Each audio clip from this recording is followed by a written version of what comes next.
It was a six-parter with an additional 12-hour live stream in the middle. Dennis Kelly has at least co-written all 6 episodes of this. Yeah. Crucially, there's two different directors working on this, and Yeah. it's Mark Munden from Utopia does the first half. and then Philip Lothorpe, who did Three Girls, Five Daughters. And A Partridge in a Pear And most recently directed the film Misbehaviour. So the first half, though, as you say, is Mark Munden directing, Dennis Kelly writing, so Utopia team reunited. 3-episode section is called Summer. It follows Jude Law's character Sam. You see him at the coast. He goes there every year to sort of mourn the loss of his son, who went missing. We're not sure how long ago at that time. He finds a girl who is attempting to hang herself. He manages to cut her down and then says, "Where are you from? You know what? I need to take you back home." Finds out that she lives on OC Island, which is a small island. I did read about it, and apparently it's owned by a music producer now, and Rihanna recorded her last album there. Is that where she found love? Is Yeah, OC Island a hopeless place? No, it was only the most recent album. I think this year. I think just probably before coronavirus. I have no hits off that yet. So, to reference. So Sam goes to OC, leaves Epona in the care of the Martins, who are played by Paddy Considine and Emily Watson, who run the local inn. There is sort of a ticking clock element throughout all of this, where there's a causeway that connects the island to the mainland, but is only open at certain times. The tide is up, every so often you'll get, it's only 10 minutes till the causeway shut. Predictably, Sam misses the cut-off and is offered to stay the night by the Martins. They allude that they have forgotten that someone else is also staying in the only room they've got there. Catherine Waterston's Jess, who says about her husband being very connected, having strong beliefs in the island. As Sam stays on the island, he becomes more and more paranoid. There's the insinuation that they might have had something to do with his son's disappearance. Everyone is quite hostile. There's a sort of mythology to the island. People they're having a festival that they're preparing for. Yeah. And people aren't as they seem. The big reveal at the end of this section is that Sam is direct descendant of the original OC. He keeps saying how his granddad was stationed there during the war, but he was actually, there as the father, I suppose, of the island is what they call it. The Martins also tell him that they were the people responsible for abducting his son, and his son is still on the island. And it ends with him accepting to live in the big house on the island, and that's the end of that first sequence. Can we pause there? Because if I was about to watch the third day, I would want somebody to pause there. So what I think we should do is we should say what we thought of this section. I agree. And then if people want to listen on, because we will spoil the second half, then they can. But I wouldn't want it spoiled. No. So let's just talk about how you felt watching these first 3 episodes as a standalone drama. I found, especially the first episode, extremely hard going. I don't think it particularly had a great sense of urgency about it when it started. No. It was very slow, very plodding, a lot of Jude Law looking into middle distance. I think you knew sort of what you were getting here, that things weren't quite how they seemed. I really struggled, but by the end, by the first episode, there was enough, I think. It was very good at nailing the cliffhanger, so you wanted to come back to see what was next. I mean, I think you knew that this was going to be, the genre they call it is folk horror. So famously, like The Wicker Man, and more recently, Midsummer was a version of this. There's all these traditions they've got on the island that need to be upheld. And then a newcomer comes in and witnesses it all, and how do they fit in? And who's on your side, who's not on your side. And I liked the sort of macabre elements as they went on. But I felt, for me, this first half, because as I say, they were going, I think, for Midsummer and The Wicker Man and things like that. But it felt like something that Steve Pemberton and Reece Shearsmith would do. Yeah. Possibly because of the actors that they cast. You know, there was almost like, because of Paddy Considine, I couldn't help but think of Hot Fuzz as well. That sort of, you know, community who are conspiring to... It had a strange tone, strange tone. And I felt Jude Law was very placid as the lead as well. He didn't do a great deal for me. You know, he, I think, was portraying the grief that Sam was feeling. And there was mentions that he was suffering with his mental health, that he... was in the middle of doing some bribery deal on some sort of planning commission for a garden centre that him and his wife earned, and then later on you found out that he actually had the money that he'd accused this man of stealing. So what I would say is I wanted to see what happened next, but it was very slow, it was very plodding. Yes. So I was mixed on this first half, really. I would agree wholeheartedly. I actually felt at one stage I don't feel qualified to review it because it was a lot of imagery. It was a lot of colourful insects flying around. I liked all of that though. I liked the atmosphere. But I did like it too, but I didn't know what the what mythology it meant. aspect of right. Okay, because I think I suppose we should say, you know, you particularly were quite critical of the American utopian not having that colour palette that the original Dennis Kelly version had, and you could see Mark Munden's direction here, and the score as well I think was quite strong. You know, it built up that sinisterness to it, so when the third episode came and he saw what everybody was like, it used that quite well. But I know what you mean. I also had this feeling that it was more like a piece of performance art than a drama. I didn't feel like it was a cohesive thing. I think they were throwing a lot at us and letting us make up our own minds, which is fine, but I've watched 3 hours of it. Is it really a drama, or is it more a piece of performance art and something to marvel at and get lost in the atmosphere rather than the story? That's how I felt at the end of I liked that third. I like that third episode. I thought, you know, once it was him as this man on the run. You know, there's that scene in the church where Emily Watson's threatening him with a gun and then she gets electrocuted. I liked all of that. I just felt and sometimes the characters were lost. Yeah, and I think as well, you sort of knew...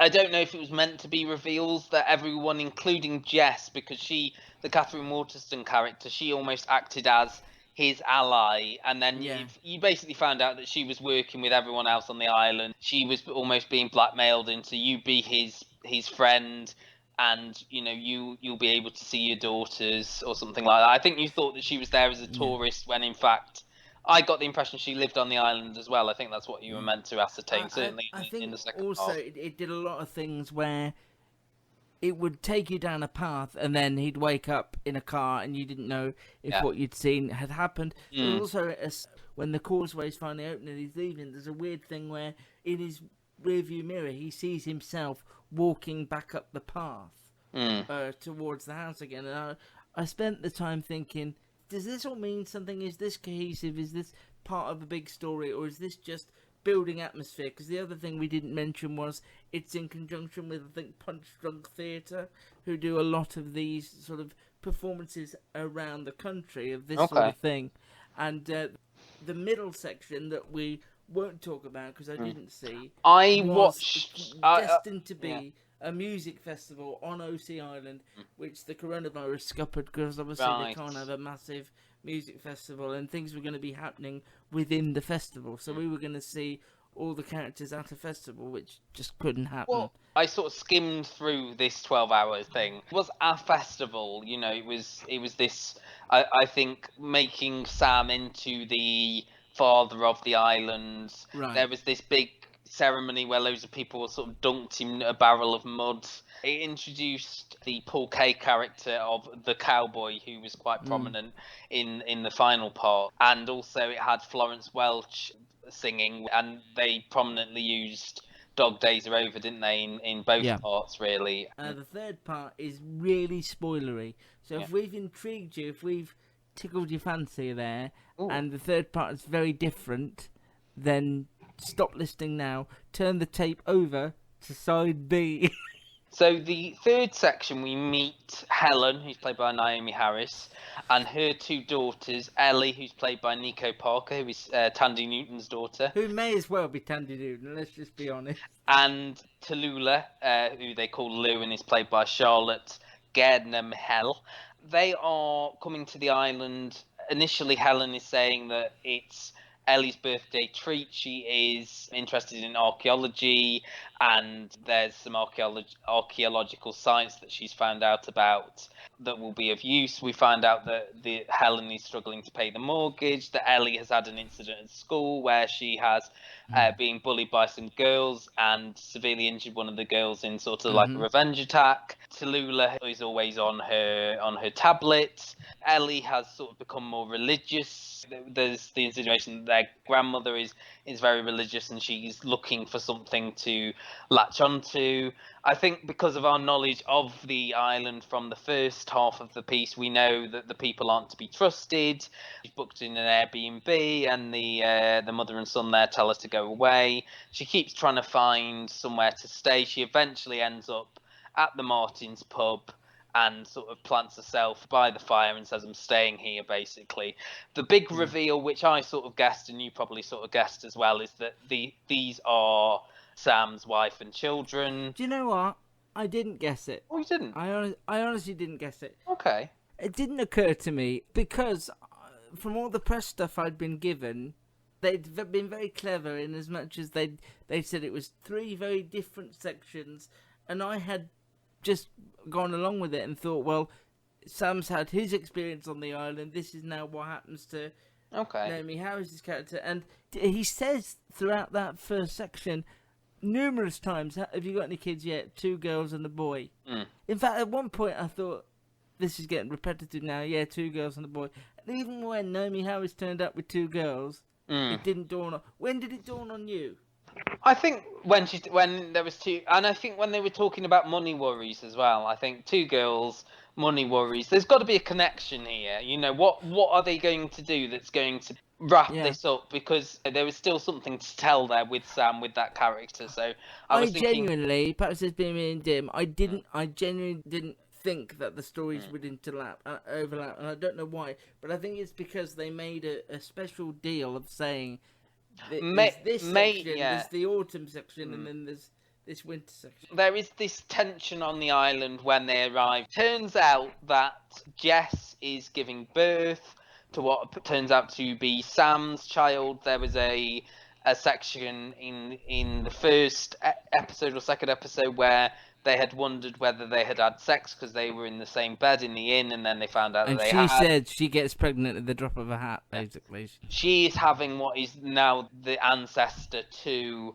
the island. Things haven't gone well under Sam's leadership, even though, give it a minute, love, it's only been since summer. There's like divisions in the island, people who think they should wait to see, you know, more of what Sam will be able to offer, or have Jess and her new child as the people sort of running the island now, and there's a lot of violence and things like that. And it's Helen who helps with the labour. Mrs. Martin knows a little bit about, she's delivered babies before, but Helen used to work as a vet. They help her deliver the baby.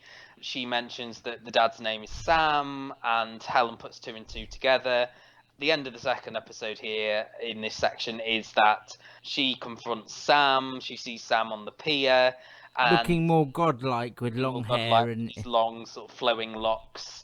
And then she reveals the reason she has come is not to reunite the family, but that she wants the £40,000 that he stole. She was wanting to divorce him long before he came to the island. She reveals that it's actually been 10 years since the son disappears. Crucially, that the boy that they said is Nathan isn't Nathan at all. As she says, he's the wrong colour. Mrs. Martin, and again, you don't know how much to believe this character, says, yeah, we did kidnap him, but actually the guy we used accidentally killed him, and then we threw him in the sea. They then want to get off the island with the money, but there is this tension. They've closed the causeway, burnt Helen's car.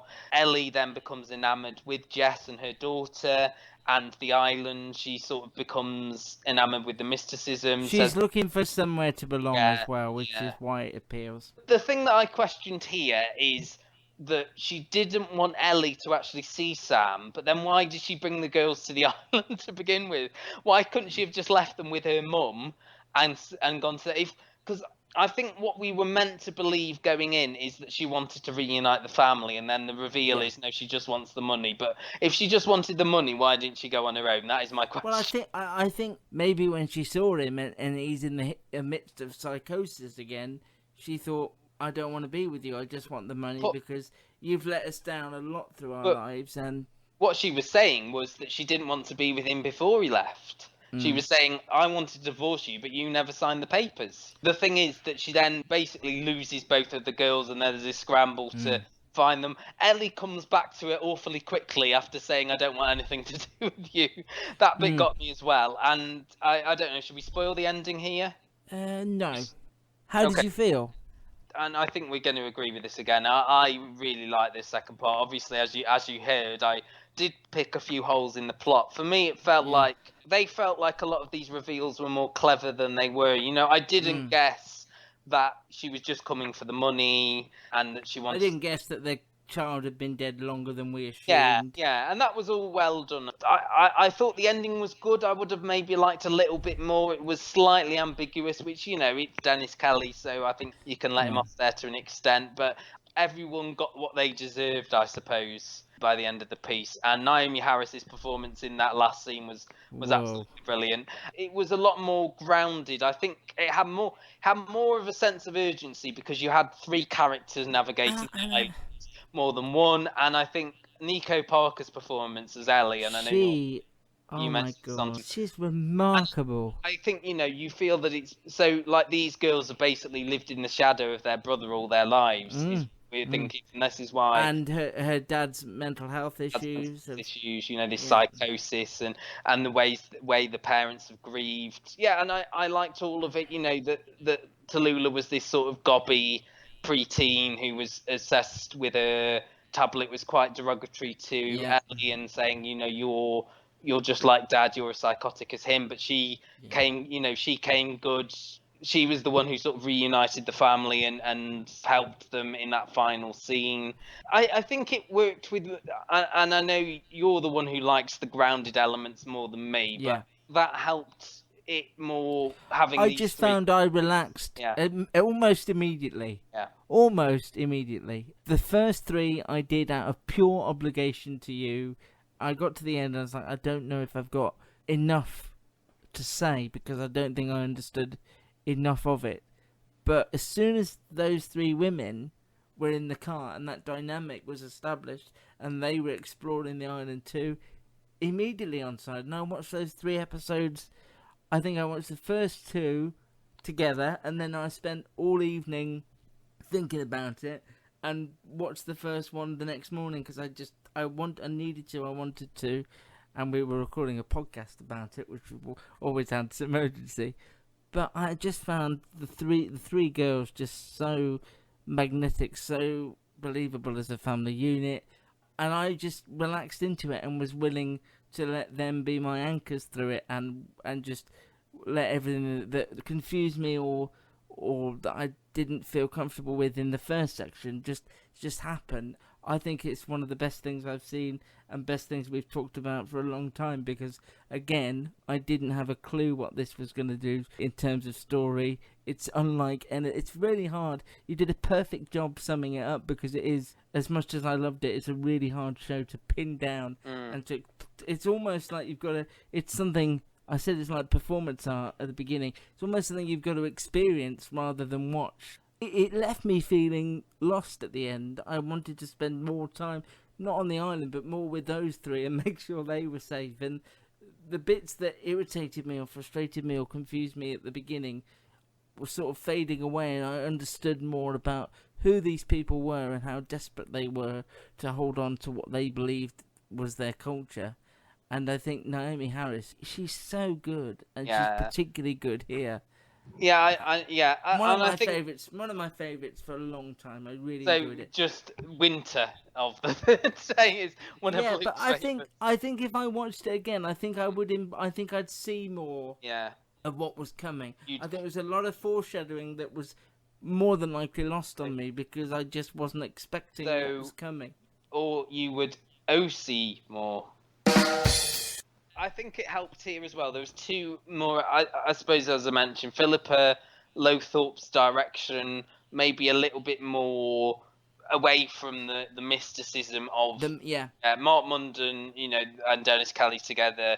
This is more the utopia side of things, whereas this is a little bit more grounded. She's more doing these dramas, like we said, like Three Girls, Five Daughters. Yeah. And there's also two other writers on two of the three episodes. Dennis Kelly wrote the final episode, but there's this writer, Kit Duvall, and also another writer called Dino Lachlan. So the three of them wrote episodes 4 and 5 together. So I don't know if these two help sort of ground them. Dennis Kelly is an interesting figure because pre-Utopia he was known for pulling. So it's not like he has got a certain style about him. But the first half did not have the energy of. No, or the characterization, I would say. Yeah, there was, aside from the main family, I was disappointed with Catherine Waterston's performance here. I found her really annoying. Quite whiny. Yeah, especially in the second part where she sort of becomes the more powerful aspect of the island, and everyone else was doing like local yokels, really, weren't they? I mean, mumbling Paul Kay in the winter half was possibly the low point of this. I agree with you. I think this certainly here a star-making performance from Nico Parker. She was just amazing. Yeah, certainly a tale of two halves.